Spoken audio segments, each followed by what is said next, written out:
જય શ્રી કૃષ્ણ મિત્રો, આ વિડીયોમાં સાંભળશું વડ સાવિત્રી વ્રત ક્યારે છે, વ્રતની પૂજન વિધિ, મહાત્મ્ય અને કથા વાર્તા। મિત્રો, જ્યેષ્ઠ માસની પૂર્ણિમાના દિવસે વડ સાવિત્રી વ્રત રાખવામાં આવે છે। આ વ્રતમાં વડ વૃક્ષની અને યમરાજાની પૂજા કરાય છે। સતી સાવિત્રી અને સત્યવાનની પૂજા થાય છે।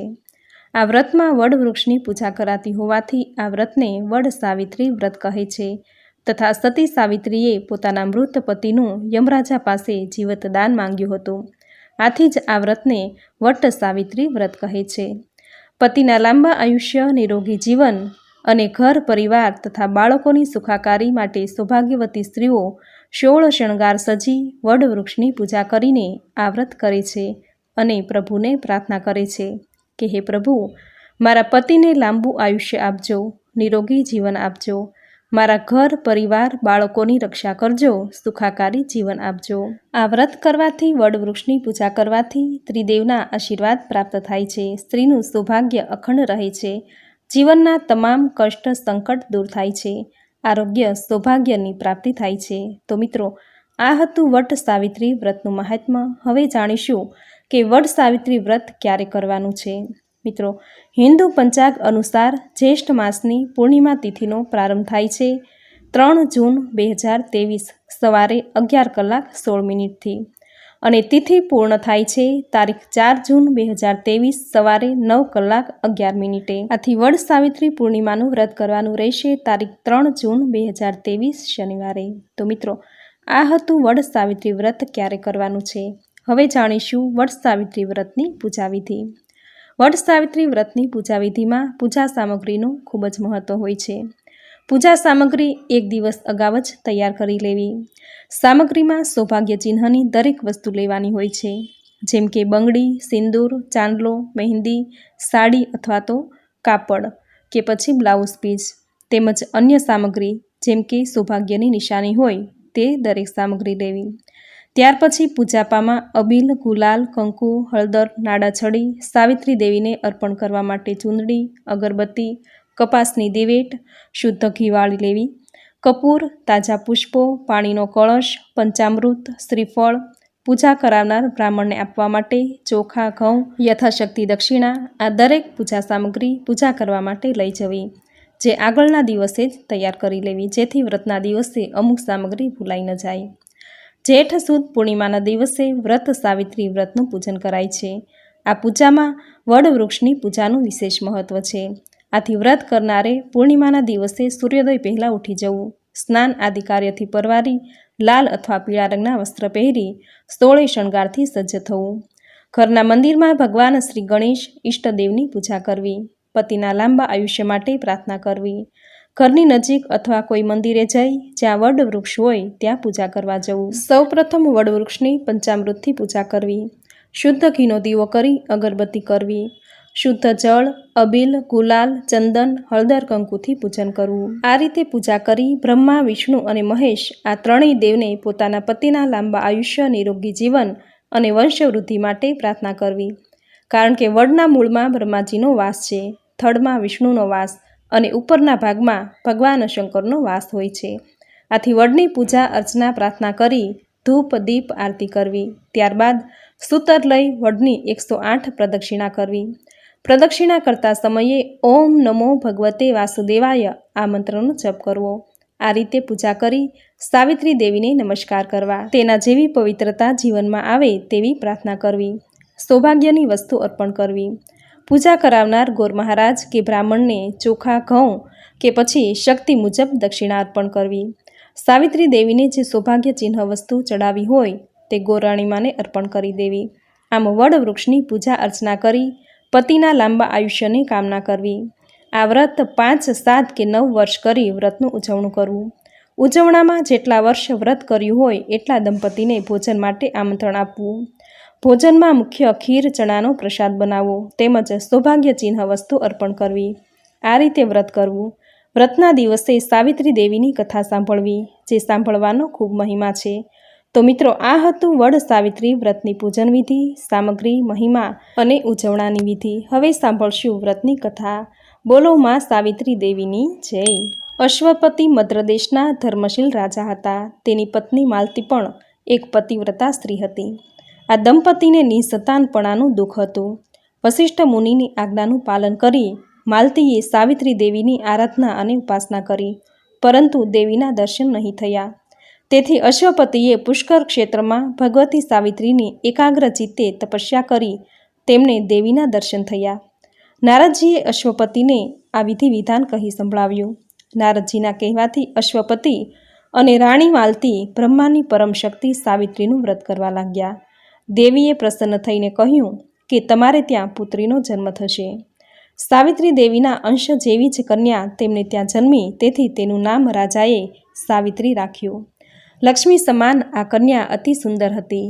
તે ઉંમરલાયક થઈ ત્યારે પૂર્ણિમાના ચંદ્રની માફક એનું રૂપ નિખર્યું. આ દેવાંશી રૂપવાળી કન્યા ધૂમ્નસેનના પુત્ર સત્યવાનને પતિ તરીકે અપનાવવા ઈચ્છતી હતી. સત્યવાન એ ધર્મશીલ, સુશીલ, સદાચારી અને સત્યપ્રિય હતો. સાવિત્રીએ સ્પષ્ટ શબ્દોમાં પિતાને તથા તે વખતે ઉપસ્થિત નારદ મુનિને કહી દીધું કે નજીકના આશ્રમમાં ધૂમ્નસેન નામે એક રાજા છે. તેના પુત્ર સત્યવાન સાથે હું લગ્ન ગ્રંથિથી જોડાવા ઈચ્છું છું. તેને મેં પતિ તરીકે મનોમન સ્વીકારી લીધો છે. નારદજીએ અશ્વપતિને વાકેફ કર્યા કે સત્યવાનના આયુષ્યમાં હવે માત્ર 1 જ વર્ષ બાકી છે. રાજાને ઘણો જ આઘાત લાગ્યો. અશ્વપતિએ પુત્રીને બીજો યોગ્ય વર શોધવા સમજાવી, પરંતુ સાવિત્રી માની નહીં.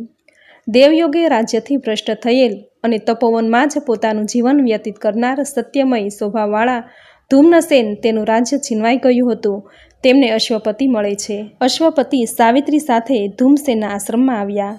ધૂમસેન અંધ હતા. રાજાએ પ્રણામ કરી સર્વ હકીકત તેને કહી સંભળાવી. ધૂમસેનનું રાજ્ય રૂકમી નામના બળવાન રાજાએ છીનવી લીધું હતું. ધૂમસેને સાવિત્રીને ખૂબ સમજાવી, પણ તે એકની બે ન થઈ. આખરે સત્યવાનનું લગ્ન સાવિત્રી સાથે થયું. નારદજીની ભવિષ્યવાણી સાંભળી ત્યારથી સાવિત્રી વેદમાતા સાવિત્રીનું વ્રત કરવા લાગી હતી.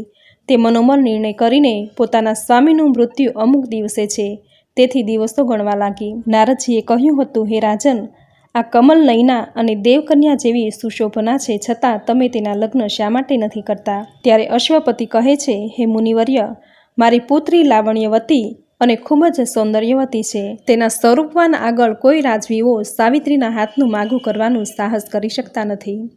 નારદજીની સલાહથી અશ્વપતિ પોતાની પુત્રીને કહે છે કે તું જ તને યોગ્ય લાગે તેવા પતિ પસંદ કરી લે. અશ્વપતિ વૃદ્ધ અમાત્યો સાથે સાવિત્રીને પતિની પસંદગી માટે મોકલે છે. જે દિવસે સાવિત્રી વૃદ્ધ અમાત્યો સાથે પાછી ફરી હતી તે જ દિવસે નારદજીએ સાવિત્રીનો વિચાર જાણી લીધો. સાવિત્રીએ આશ્રમમાં રહેતા ધૂમસેનના પુત્ર સત્યવાનને પોતાના પતિ તરીકે સ્વીકારી લીધો હતો. જ્યારે અશ્વપતિ આશ્રમમાં જઈ ધૂમસેનને મળે છે ત્યારે તે કહે છે, હે રાજેન્દ્ર, હું અંધ છું. મારું રાજ્ય છીનવાઈ ગયું હોવાથી વનમાં સત્યવાન સાથે દિવસો વ્યતીત કરું છું. તમારી પુત્રી વનનું દુઃખ કેમ વેઠી શકશે? રાજા અશ્વપતિ કહે છે કે મારી પુત્રી પોતાની ઈચ્છાથી જ સત્યવાનને વરે છે, માટે ચિંતાનું કોઈ કારણ નથી. લગ્ન થયા પછી સાવિત્રી સત્યવાન સાથે અરણ્યમાં રહેવા લાગી. પોતાના પતિના મૃત્યુનો દિવસ નારદજીએ કહ્યો હતો, તેથી સાવિત્રીએ 3 દિવસ સુધી વટ સાવિત્રી વ્રત કરવાની શરૂઆત કરી.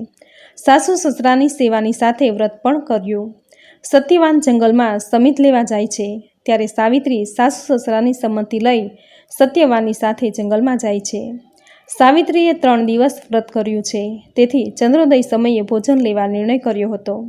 સાવિત્રી અને સત્યવાન જંગલમાં ગયા. લાકડા કાપતી વખતે સત્યવાનને એકાએક માથું દુખવા લાગ્યું.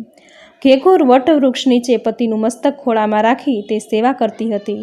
તે વખતે સત્યવાને શાશ્વત નિંદ્રા લીધી. એ સમયે એક ભયંકર આકૃતિવાળો, ભયંકર કાયાવાળો, તેજસ્વી અને વિશાળ આકૃતિવાળો પુરુષ તેની સમક્ષ આવીને ઊભો રહ્યો. આવી ભયંકર આકૃતિ નિહાળી છતાં સાવિત્રી ભય પામી નહીં. સાવિત્રીએ પૂછ્યું કે તમે કોણ છો અને અહીં શા માટે આવ્યા છો? તેણે કહ્યું, હે પુત્રી, હું યમરાજા છું અને તારા પતિનું આયુષ્ય પૂરું થવાથી એને લઈ જવા માટે આવ્યું છું. સાવિત્રી કહે છે, હે યમરાજા, મનુષ્યોને લેવા તો આપના દૂતો આવે છે, પરંતુ દૂતોના બદલે આપ સ્વયં પધાર્યા, તેનું કારણ શું? યમરાજા બોલ્યા, સત્યવાન એ ધર્મશીલ, ધર્મપરાયણ, સત્યવાદી, સદાચારી ગુણોનો સાગર અને અતિ સ્વરૂપવાન છે, તેથી હું તેમને લેવા આવ્યો છું. આટલું કહીને યમરાજે પાશ નાખી સત્યવાનના દેહમાંથી અંગૂઠા જેવડા પ્રાણને બળપૂર્વક ખેંચી લીધો અને યમરાજા દક્ષિણ દિશા તરફ ચાલવા લાગ્યા. વ્રતની સિદ્ધિ પ્રાપ્ત કરી છે એવી આ સાવિત્રી વેદમાતા સાવિત્રી દેવનું સ્મરણ કરતી કરતી એની પાછળ પાછળ જવા લાગી. સાવિત્રીને પોતાની પાછળ આવતી જોઈ યમરાજાએ કહ્યું કે સાવિત્રી, પતિનું ઋણ ઉતરી જાય ત્યાં સુધી તું આવી ગઈ છો. હવે પાછળ આવવાનું નકામું છે. અહીં આગળ મનુષ્યની સીમા પૂરી થાય છે, માટે પાછી વળી જા અને તારા પતિની અંતિમ ક્રિયા કર. સાવિત્રી શ્રદ્ધાપૂર્વક બોલી, મારી શ્રદ્ધા અને નિશ્ચય અડગ છે. મારા પતિ જ્યાં જાય ત્યાં મારે પણ જવું જોઈએ. આ સ્થળે ભલે મનુષ્યની સીમા પૂરી થતી હોય, પણ મારા પતિવ્રતા ધર્મના પ્રભાવથી, વટ સાવિત્રીના વ્રતથી, તપથી, ગુરુ ભક્તિથી અને પતિના સ્નેહથી તેમજ આપની કૃપાથી મારી ગતિ અટકશે નહીં. વિધિના લેખ મિથ્યા થતા નથી, પરંતુ આજે સાવિત્રીએ આ લેખ મિથ્યા કરવા મનોમન દ્રઢ સંકલ્પ કર્યો હતો. તેથી કહ્યું, હે યમરાજ, 7 ડગલા સાથે ચાલવાથી મિત્રતાનો અધિકાર પ્રાપ્ત થાય છે. હું તમારી સાથે 7 પગલાં ચાલી છું. તેથી હું મિત્ર ભાવે પૂછું છું કે જ્ઞાની પુરુષો મન, વચન અને કર્મથી ધર્મનું પાલન કરવા સદુપદેશ આપે છે અને કહે છે કે ધર્મ જ મનુષ્યનો ઉદ્ધાર કરે છે. તો પછી આપ મને મારો પતિવ્રતા ધર્મ પાળતા શા માટે રોકો છો? સાવિત્રીના આ શબ્દો સાંભળી યમરાજા પ્રસન્ન થઈ પતિના જીવન સિવાય વરદાન માંગવા કહે છે. સાવિત્રી કહે છે, મારા સસરાને નેત્ર દ્રષ્ટિ મળે તેવું વરદાન આપો. યમરાજાએ તથાસ્તુ કહ્યું અને કહ્યું કે સાવિત્રી, તને ચાલવાથી થાક લાગ્યો છે, માટે હવે તું પાછી વળ. પતિની સાથે ચાલવામાં થાક શાનો? પોતાનો પતિ જ્યાં જાય ત્યાં સાથે જવું એ પ્રત્યેક આર્ય નારીનો ધર્મ છે.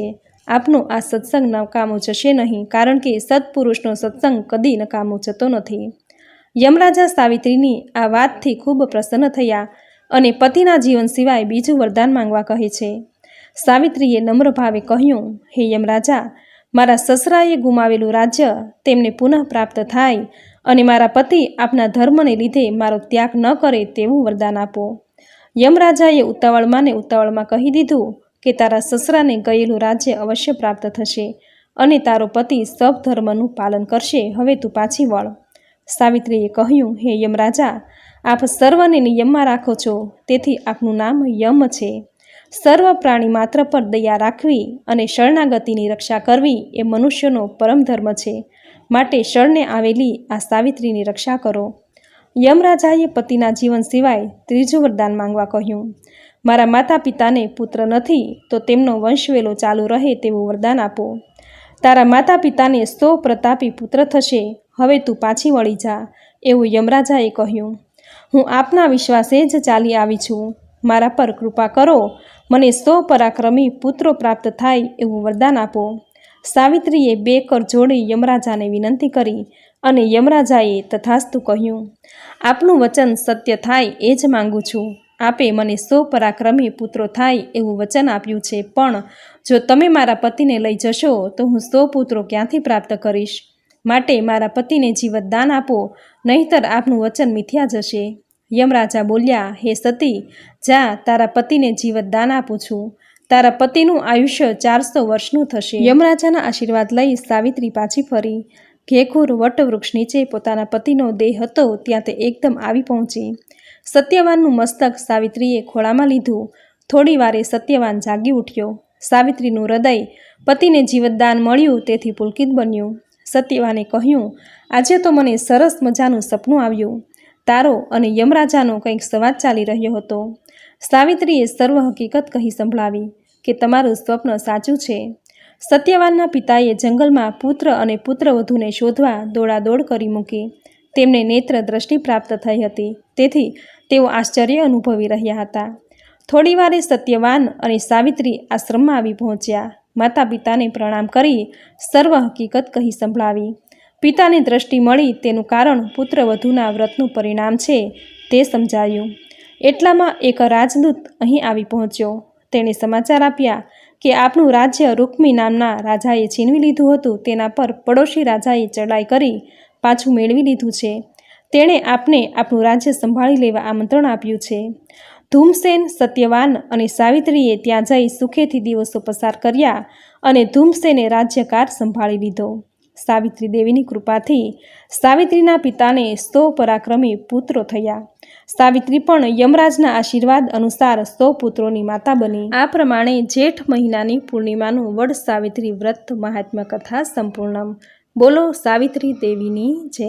તો મિત્રો, આ હતી વડ સાવિત્રી વ્રતની પૂજન વિધિ, મુહૂર્ત, મહાત્મ્ય, કેવી રીતે ઉજવણું કરવું અને વડ સાવિત્રી મહાત્મ્યની સુંદર કથા વાર્તા જે તમે પૂરી શ્રદ્ધાથી સાંભળવી તમને જરૂર ગમી હશે. તો વિડીયોને લાઇક કરી કોમેન્ટમાં જય શ્રી હરિવિષ્ણુ, જય સાવિત્રી માતા જરૂર લખજો. ચેનલ પર નવા છો તો ચેનલ સબસ્ક્રાઈબ કરી બાજુમાં બેલ આઇકોન પ્રેસ કરી દેજો, જેથી આપણા આવનાર દરેક નવા વિડીયોની નોટિફિકેશન તમને મળતી રહે. તો ફરી મળીશું આવી જ નવી ધાર્મિક માહિતી, નવી ધાર્મિક કથા સાથે. ત્યાં સુધી આપ સૌને મારા જય શ્રી કૃષ્ણ.